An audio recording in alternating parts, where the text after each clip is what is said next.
Hi. I thought I would remind all of us about the significance of the six boy month in the Southern Hemisphere. This is the last week, the fourth week of the sixth boy. And all that means is that we've gone through a progression of other months to arrive at that. So let me just go through the sequence and describe it. The two, as you see in this symbol of the blue, that corresponds to the first month of autumn.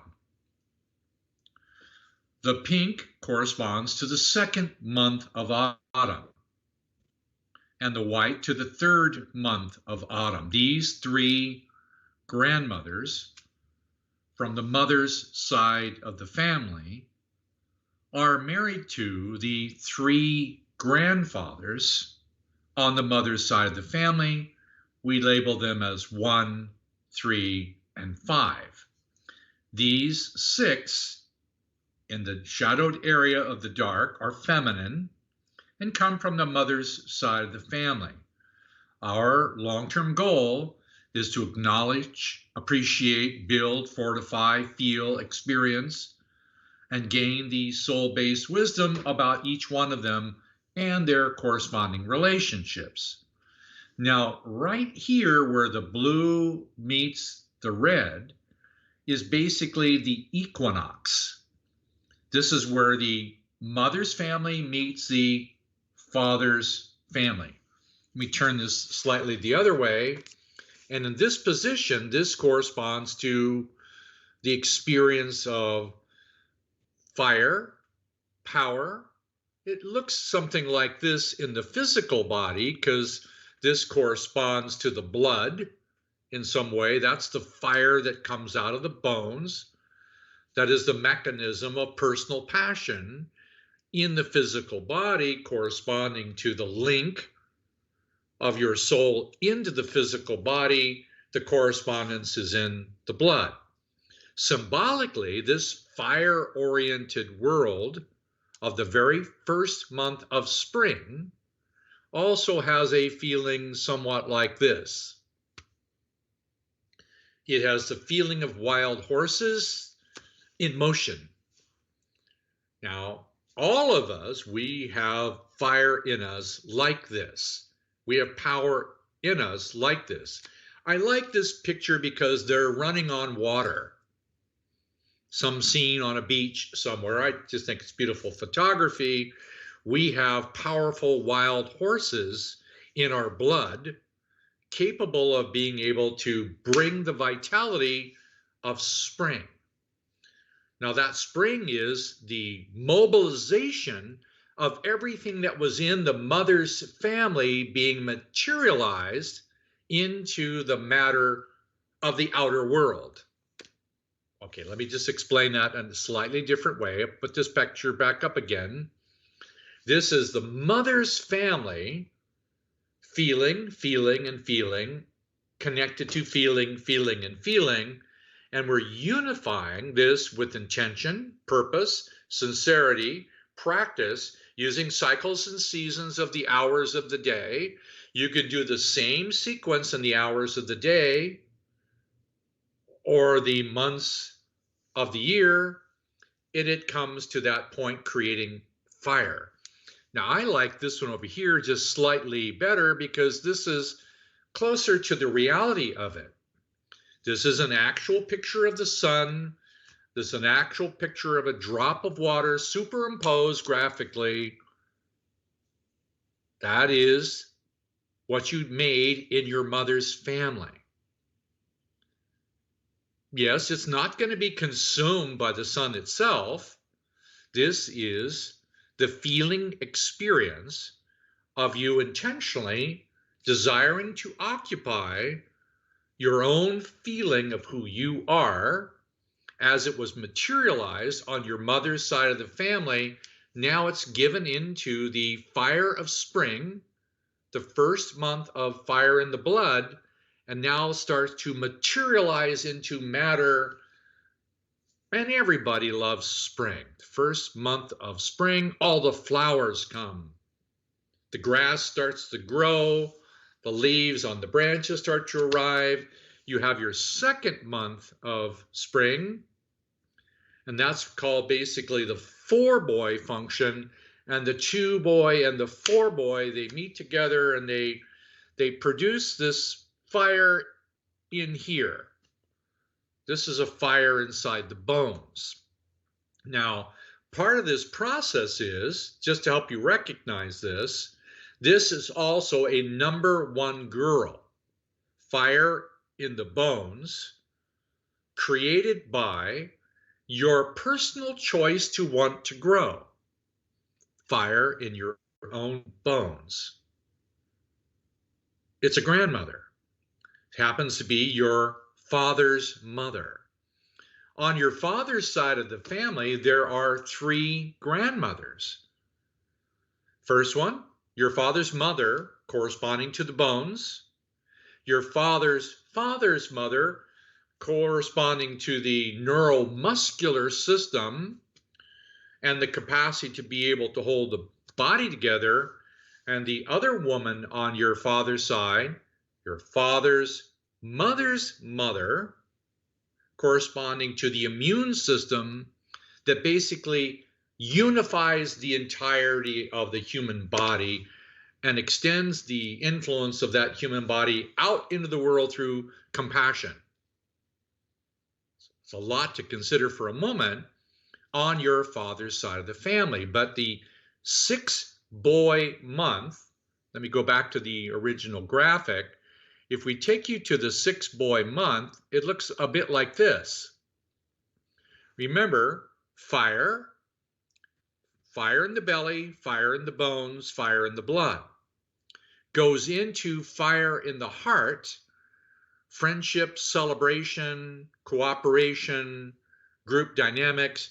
Fire in the head is also fire for you to make a choice.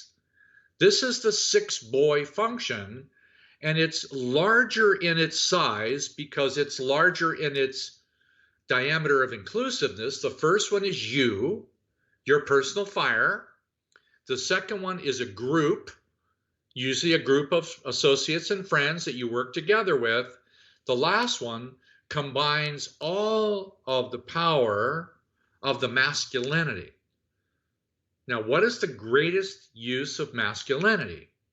Well, if you look at what comes next, it's number one, girl. Each of these, the one before, creates the one after. So let me just back up a bit. This 5-boy function is your free will. This is the time period between 4 a.m. in the morning and 6 a.m. in general, depending on the season of the year and the latitude that you live. This is the 5-boy, throat-oriented manifestation of making a choice. You're going to create. This is a creative position of your singular right to make a free will choice. Whatever choice you make has the power of galloping horses and the power of the sun.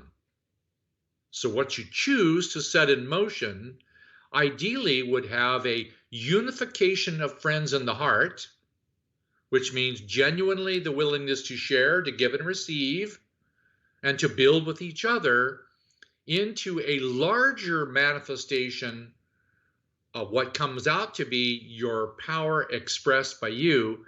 You now have the ability to create matter. How do you create matter? You make another choice to manifest into the world. Now, what that sounds like is something odd, but I'm suggesting to you that you might just make a choice of how you use your free will to manifest your life into the material kingdom. What would you like to see as the outcome that started with your mother's side of the family and now is linked to 9 months later? The terminology for gestation you're going to manifest into the physical body what you set in motion in the autumn, and you went through the winter and you came into the spring. Now you are empowering with a group dynamics your free will right to manifest something. So what is it that you'd really want to manifest? You have the right to manifest whatever you want to, and you have the right to make choices, and you have the right to experience the cause-effect result, or the law of attraction, bringing to you the results or the consequences of the choices you make. Wow, that's a tremendous responsibility. Now here's the problem. Whatever you're doing here is transmitted to everyone else. So whatever choice you're making, whether you know it or not, it's not only going through your family and your mother's family, it's not only going through your father's family, it's being transmitted out into the universe. If we could see that every choice we make is being transmitted into the universe. Yes, in our family, yes, genetically and otherwise, sustained for generations, that choice is now emanating through the entire family tree. But that's just a very small part of it, yes. It affects matter, it affects the earth, it affects communities, it affects countries, it affects the weather and the animals, it affects everything. Everything we do is affecting everything else. So the choices that we've made,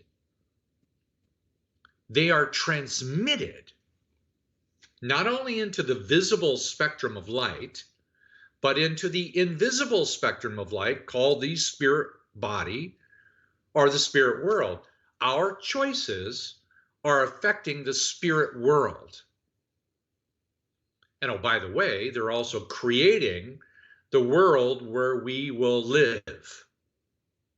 Now, the harder part is on the 6-boy level, it's continuously transmitting all of the personal belief systems that we have by the dozens, perhaps hundreds. The estimates would be about 200 different belief systems we are automatically transmitting into the greater world. Now, here's one of the challenges. I'm sure you know this, but if you look around, it is a world of conflict over the dinner table with families, and sometimes extended family over Thanksgiving and other places.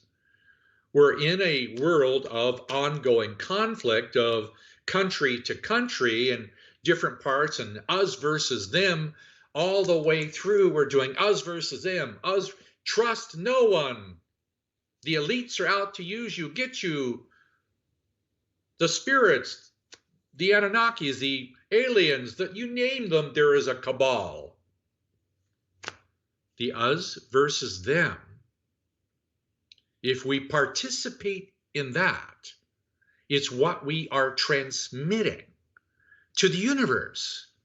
Now, there is a cause-effect result of us transmitting and us versus them into the universe, because there's got to be a law of attraction coming back to all of us as a group, as a result to all of us transmitting us versus them and all the false belief systems. White is better than brown, brown is better than black, Jewish is better than Protestant, Catholic is better than this and this and that.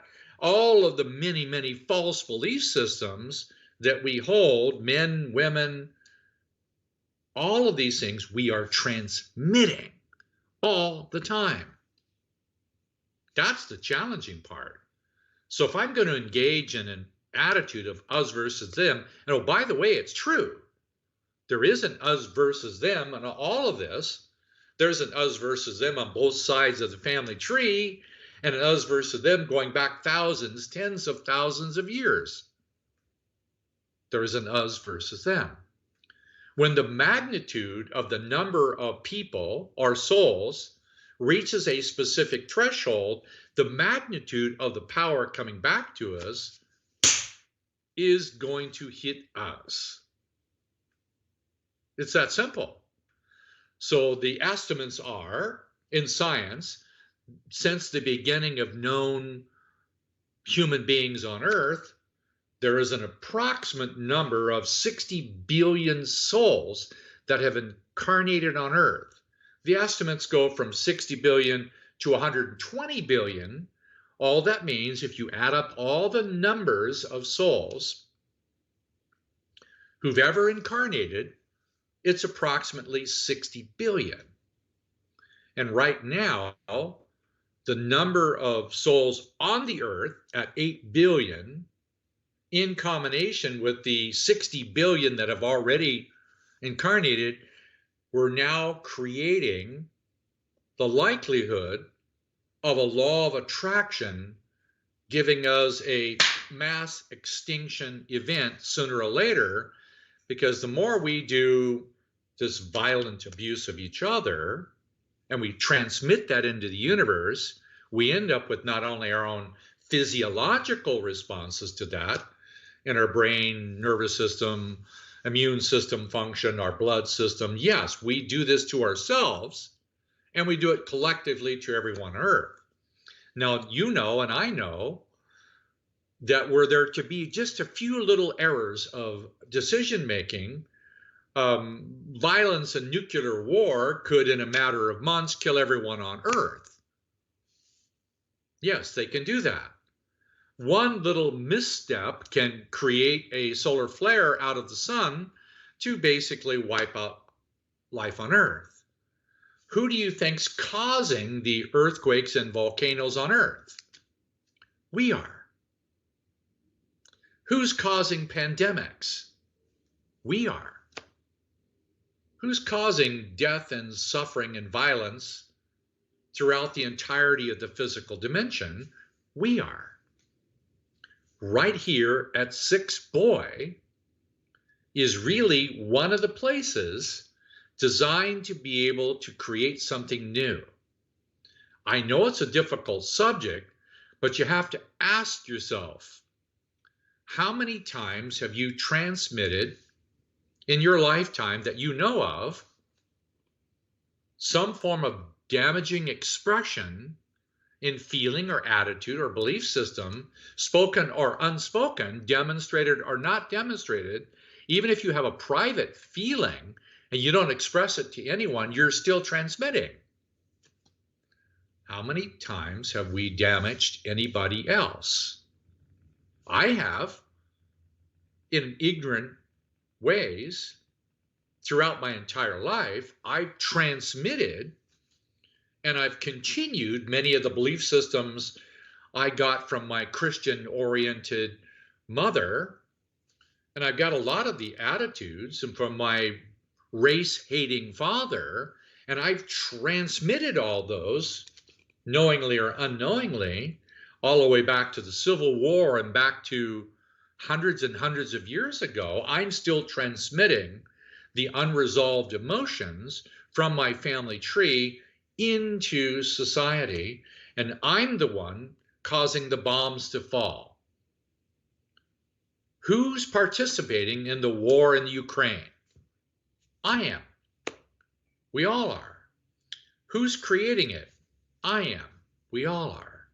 Until we make a decision that we no longer want to damage anyone again. That's the primary decision I suggest that you consider at the Sixth Boy level, is a sincere desire to no longer damage any other soul, known or unknown to you, naively, ignorantly, or otherwise, that you no longer want to damage, and that you might want to consider that you might want to consciously experience the emotional results of anybody you have damaged.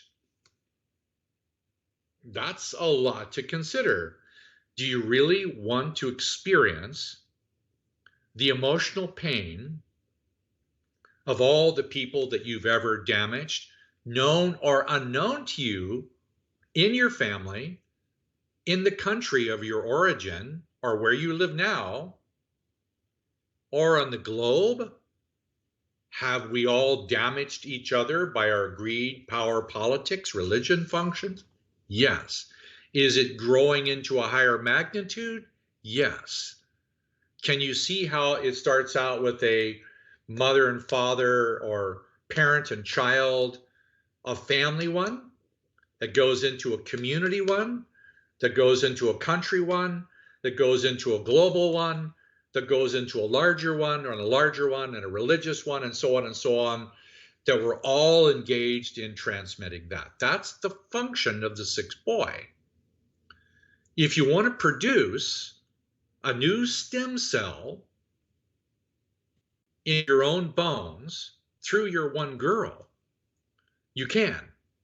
The sincere desire to want to bring restoration to your family tree. You can have a sincere desire to put anything into your bones that you want. Make a choice to resolve the damage, feel the damage, build something completely new, or transmit the us versus them until you give it so much power that collectively we end up causing violence to everyone on earth.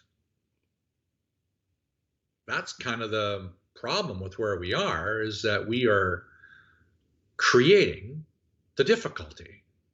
You can blame anybody else for what you think the difficulty is, about who's doing what for money or profit or vaccines. You can do whatever you want, whether it's good versus evil, but that's what we are transmitting. This is the meaning of the first 9 months. Do you want to make a choice to put something different into your own bones? I'm not going to tell you what I'm doing with my own. I will if you ask. But I'm asking you to consider, with your own free will, what do you want to put into your blood?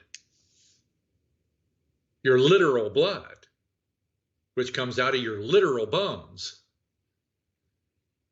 You might consider it, because right there is 9 months leading to a birth. You can start something new while having a birth. It's weird, but the finishing a line for 9 months creates the beginning of something new, that you can take these 3 grandmothers and begin to go into the autumn, where you're going to put them right back inside the family tree over here. This is next comes 2 girl, 4 girl, 6 girl, and the cycle continues. What do you want to put inside you? Us versus them? Yeah, you can. You have the right to do it, ignorantly or otherwise. I wouldn't recommend it, but you can. Or you can put something else. What would you like to put there?